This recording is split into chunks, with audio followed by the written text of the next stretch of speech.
नमस्कार। जोहार भारत मित्र देख रहे हैं आप। आरती हमारे साथ है, चित्रंजन हमारे साथ है। सियासत सियासत की खास बात यह है कि धर्म और सियासत फिलहाल साथ साथ चलते हैं।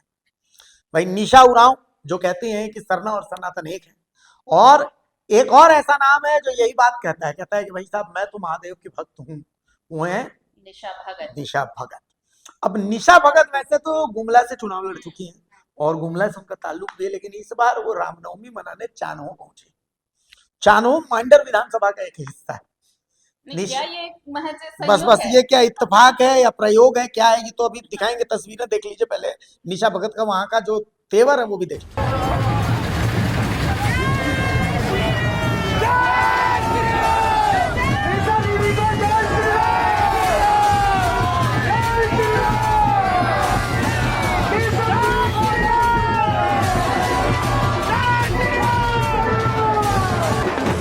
राम लखन जी दर्शन करने का हम स्वागत करेंगे। रोहित जी, रोशन जी, शुभम जी यहाँ पर रहेंगे। पावन उपलक्ष्य पर कमेटी के सारे सनातनी भाइयों को, बहनों को, पूरी टीम को, साथ ही डॉक्टर युगल किशोर मिश्रा जी जो हमारे साथ आई थी, लक्ष्मी मुंडा बहन जी, हमारे बाबा सुनील राव जी, यहाँ पंचायती सामाजिक अगुवादल और यहाँ उपस्थित तमाम मेरे सनातनी माताएं, बहनें, भाइयों, बहनों, सरना समाज के तमाम हमारे परिवार को मेरी तरफ से जय जय जोहार। जय श्री राम। सदियों से हमने तो व्रत लिया है, क्या हम सरना सनातन एक होके लड़ेंगे? क्या लड़ेंगे? लड़ेंगे तो दोनों हाथ उठा के कहिए जय श्री राम। जय जय सिया राम। जय राम, जय हनुमान। जय वीर हनुमान। इस तरीके से वो देख लिया, ये दिखा दिया हमने। बाकायदा पूरे काफिले के साथ गई हैं और पूरा माहौल जमा दिया है। तो अब चित्रंजन आरती दोनों दोनों बीजेपी के लिए डूबते का सहारा के रूप में निशा उरांव और निशा भगत को देखा जाए, इसलिए देखा जाए। निशा उरांव एक प्रशासनिक अधिकारी है, लेकिन संघ के कार्यक्रम संघ के कार्यक्रम में संघ के कार्यक्रम में जाती है। निशा भगत की पूरी राजनीति बीजेपी के इर्द गिर्द अभी चल रही है। मतलब वर्तमान में डूबते को तिनके का सहारा, एक वैसा ही फायर ब्रांड नेता उनको चाहिए था और वैसा फायर ब्रांड नेता उनको मिल रहा है। क्या कहिएगा? देखिए, निशा भगत के लिए कहना थोड़ा जल्दबाजी है, क्योंकि निशा उरांव कब उसका स्टैंड निशा उरांव भगत का क्या होता है ये कह पाना, क्योंकि इससे पहले वो जेल कैंप में थी, फिर वो आदिवासी केंद्रीय सरना समिति में, अब वहां से भी त्याग पत्र देकर वो, अब देखिए क्योंकि हिंदू और इन सारी चीजों पर उनका पॉलिटिक्स, बीजेपी वाली जो पॉलिटिक्स है उसके आसपास वो घूमते हुए नजर आएंगे। दूसरी बात जो आपने कहा कि वो महादेव के भक्त हैं, तो अब गुमला में किसी भी ट्राइबल को आप देखेंगे, पूछेंगे तो यही बोलेंगे। क्यों आप देखिएगा झारखंड के खासकर आदिवासियों में, आप गुमला और बिशुनपुर है उन क्षेत्रों में आप जाएंगे तो उनके घर के बाहर बजरंगबली का झंडा मिलेगा और वो महादेव शंकर भगवान की वो पूजा प्रतिदिन। हाँ, क्रॉस जो कन्वर्टेड वो क्रिश्चियन जो हो गए वो, लेकिन वो आपका इसका मतलब क्या है कि क्रिश्चियन भले अब भगवान विष्णु को, ब्रह्मा को, माँ सरस्वती को ना माने, उसकी पूजा आराधना ना करे, लेकिन गुमला जैसे क्षेत्र में ट्राइबल जो है वो आपको भगवान भोलेनाथ की पूजा उपासना करते हुए जरूर आएंगे, ध्यान आएंगे और बजरंग बली का झंडा लगाएंगे, क्योंकि वो मानते हैं कि महादेव जो है वो हमारे आराध्य है, बजरंगबली का तो जन्म स्थान है, जन्म स्थल ही गुमला है। इसलिए उन क्षेत्रों में, इसलिए जो निशा भगत जो कहती हैं कि वो महादेव का भक्त है, तो इनका नहीं बल्कि उस क्षेत्र का ही है। बड़ा वो सवाल ये है। वही मैं आ रहा हूँ कि इसलिए आप जब वो मांडर आके चान्हो के क्षेत्र में आके जो गुमला में चुनाव लड़ चुकी है, जब इधर आके वो रामनवमी के जुलूस में, देखिए रामनवमी के जुलूस में देखने आना, शामिल होना ही अलग बात, माहौल बनाना, जो निशा भगत ने जो माहौल बनाया कि काफिले के साथ झंडा को, पताका को, बजरंगबली के झंडा को लहराते हुए जो वो एंट्री की, ये बड़ी बात है। और ये क्या है, एक तरीके से है कि भैया जो है आदिवासी और हिंदू, जो निशा उरांव ने पूर्व में कहा है कि दोनों एक ही माँ के दो पुत्र हैं, सगे भाई, तो वही वो दिखाने आई थी कि वो भी हैं और इसी धारा की राजनीति में वो शामिल शामिल है और इसी धारा में वो भी बह रही है और इस धारा से वो अलग नहीं है, इसके साथ है। और देखिए क्योंकि बीजेपी में अभी वहां से जो है सनी टोपो वो मांडर से चुनाव लड़े हैं, कांग्रेस छोड़कर वो भारतीय जनता पार्टी में हो गए हैं। तो इसलिए क्या है कि वो भी वहां से राजनीति करते हैं, लेकिन वो अभी इन दिनों वो शांत है। लेकिन वो निशा भगत इसका फायदा उनको मिला कि वो कैसे कमबैक करती है और पूरे उसमें एक माहौल रामनवमी में, क्योंकि रामनवमी ऐसा त्योहार है कि तुरंत आप हाईलाइट हो जाते, तुरंत आपका ध्यान, जब इस तरीके की कोई नेत्री कोई नेता जब इस तरीके का माहौल बनाता है उसमें सबकी निगाहें जाती, अरे कौन हो उधर की भाषा में, अरे कौन हो, अरे निशा भगत हो, आदिवासी नेता हो, अरे भयंकर माहौल बना देंगे। तो ये चर्चा का विषय, तो निशा भगत चर्चा का विषय माहौल बनाकर बन गई। बड़ी चीज ये है कि बीजेपी को भी क्या चाहिए, बीजेपी को चाहिए धमाका, और वो धमाका वो तेवर निशा भगत में दिखता है। मतलब बाबूलाल मरांडी एसटी नेता हैं लेकिन बहुत शांत छवि के हैं, चंपाई सोरेन है बहुत थक चुके हैं। तो ऐसे में बीजेपी को एसटी चेहरे के रूप में एक धमाका चाहिए, ब्लास्ट। वो ब्लास्ट चाहे अच्छे बयानों के लिए बुरे बयानों के लिए, लेकिन वो ऐसा धमाका चाहिए जो हेडलाइंस में रहे। और निशा भगत में वो तमाम तेवर दिख रहे हैं अभी मांडर में। मांडर एक ऐसा सीट रहा है, यहाँ पर मुझे याद है पिछली बार यहाँ पर गंगोत्री कुजूर जब जीती थी, तो गंगोत्री कुजूर मोदी लहर में जीती, जबरदस्त मोदी लहर था, मोदी लहर में जीत गए। इस बार शिल्पी नेहा तिर्की के लिए बहुत मुश्किल थी, लेकिन इसके बावजूद शिल्पी नेहा तिर्की जब वहां से जीत जाती है तो ये कहा जाता है कि भाई साहब यहाँ पर बीजेपी को कोई बहुत कद्दावर आदमी चाहिए, जिसका मतलब एकदम काउंटर कर सके। और अब जब ओपा में जाकर के और निशा भगत जब कार्यक्रम में शामिल होती है, चूंकि ओपा बेड़ो ये वो गढ़ है जिस गढ़ में सेंध लगाना आसान है, ठीक है। अब चूंकि बंधु तिर्की का सबसे स्ट्रॉन्ग गढ़ अगर बोलिएगा तो बंधु तिर्की का स्ट्रॉन्ग गढ़ वहां के मुस्लिम और वहां के क्रिश्चियन है, लेकिन नॉन क्रिश्चियन और नॉन मुस्लिम जो हैं उनको इंटैक्ट करना बहुत जरूरी है। एक नाराजगी जो उस नाराजगी को केटर करना बहुत जरूरी है, और उसको केटर करने के लिए सबसे आसान चीज है वो है धर्म, और निशा भगत इसमें माहिर है। निशा भगत इसमें माहिर है।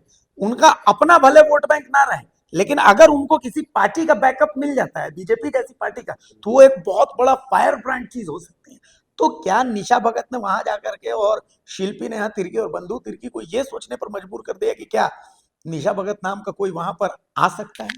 ये सिर्फ बंधु तिर्की और शिल्पी नेहा तिर्की के लिए ही नहीं है, ये पूरी कांग्रेस पार्टी के लिए मुझे लगता है, क्योंकि और इसके साथ साथ बीजेपी के लिए थोड़ी मुस्कुराहट जो चेहरे पर लाने की भी कोशिश है निशा भगत के तौर पर, क्योंकि निशा भगत का वहां जाना और जो जोश वहां पर दिखाई दिया है, वो देखिए अब सिंपल सी चीज है कि बीजेपी भी अभी तलाश रही है एक ऐसा चेहरा जो मांडर में कार्ड ढूंढ सके।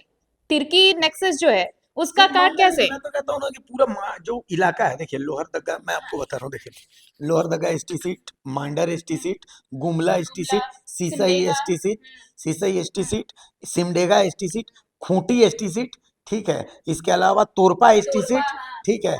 इधर आप देख लीजिए, फिर आ जाइए तमाड़ एसटी सीट, उधर चल जाइए बिशुनपुर एसटी सीट। इन सीटों में उनको एक ऐसे चेहरे के, जैसे समीर उरांव को बहुत पुश किया गया, लेकिन समीर उरांव बहुत शांत, हाँ लेजी, एकदम शांत, ठीक है, होगा उस तरीके की, लेकिन फायर ब्रांड नहीं है। अभी ऐसा है भारती कि अगर आप इन चीजों को कैलकुलेट करेंगे तो आपको पिछले 10 साल पहले की राजनीति झारखंड की देखनी पड़ेगी। आज से 10 साल पहले अगर आप देखेंगे ना, तो समीर उरांव, अर्जुन मुंडा जैसे नेता हुआ करते थे, जिनको लोग समझते थे कि नहीं, जो शांत स्वभाव के हैं, जो मृदुल हैं, मृदुभाषी हैं, उनकी एक अलग पहचान होती थी और लोगों में उनकी एक पैठ होती थी। लेकिन अब जो पिछले 10 साल की पॉलिटिक्स अगर आप झारखंड में देखें तो एक फायर ब्रांड नेता की तलाश हर पार्टी को है।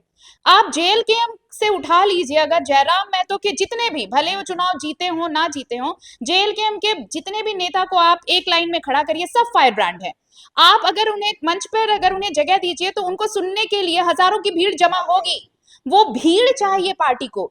बीजेपी का जो खिसकता आधार है, जो जनाधार घट रहा है, वो इसलिए क्योंकि वो 10 साल पहली जो पॉलिटिक्स चल रही थी ना, उसको अब भी वो वही ढर्रा चल रहा है। तो अगर निशा भगत आती है तो सिर्फ निशा भगत को माइलेज नहीं मिलेगा कि उनका पॉलिटिकल कैरियर जो है वो बहुत माइलेज लेगा।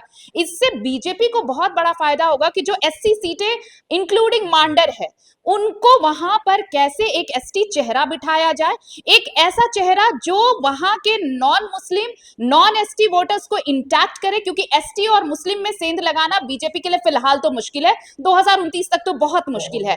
लेकिन इस बीच जो नॉन मुस्लिम है, जो जनरल है और जो नॉन एसटी है, उनको कैसे वो साथ लेकर आएंगे। तो निशा भगत में ये दोनों चीजें नजर आती, एक तो ये कि वो एसटी चेहरा है, दूसरी चीज वो कि वो सरना सनातन एक साथ करती आई हैं। तो उनको लगता है कि अगर वो एक हिंदू चेहरा भी, बीजेपी का जो एजेंडा रहा है, अगर उस एजेंडे को लेकर भी अगर वो इन सीटों पर अपना एजेंडा चलाती हैं, वहां जाती हैं, तो वो वोटर्स बीजेपी के खेमे में लौट आएंगे। जो नाराजगी चल रही है पिछले 10 सालों से, वो नाराजगी शायद निशा भगत कम कर पाएंगी। तो ये, और मांडर में अगर देखिए तो शिल्पी नेहा तिर्की के आसपास अभी आपको कोई ऐसा चेहरा नजर नहीं आएगा किसी भी पार्टी में जो बंधु तिर्की और शिल्पी नेहा तिर्की के सामने खड़ा हो सके, उन्हें चैलेंज कर सके।